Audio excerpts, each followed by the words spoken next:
Right, okay, so this is hole number one, the Pro Division. Really happy with this setup, although I don't drop this one. I'm really confident that this will be a good setup,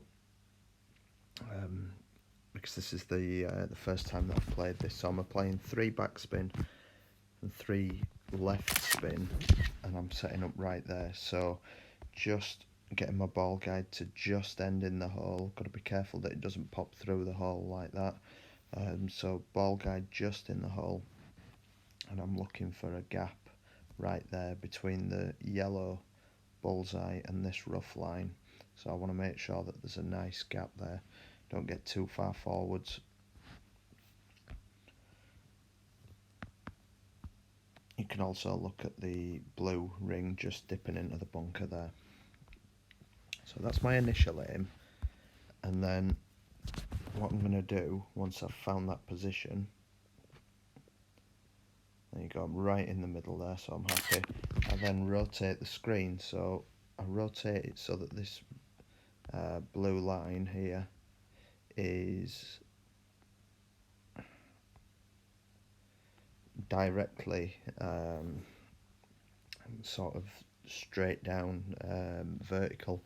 I don't want it like that, or I don't want it like that.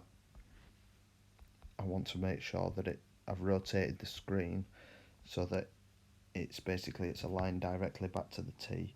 And then what I'm going to do is I'm going to pull back exactly 1 ring. So from there I'm going to pull to there, and that's because when I adjust for the wind that way, it's really difficult to see. It looks flat, but it's not. This is up here is much higher than down here, so you're actually pulling up a hill, and because of that, if you don't pull back, you will overshoot and you'll land somewhere around there.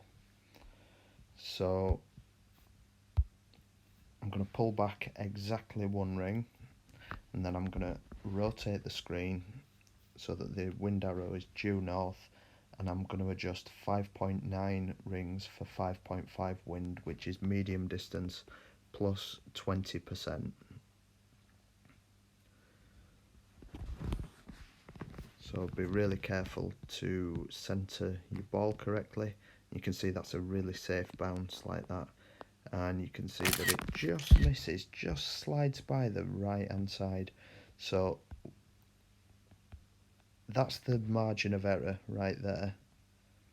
That's what I missed by, and if that is something like 0.25 squares, then all I'm going to do is when I set up is I'm going to get my ball guide to be exactly that distance to the left of the cup.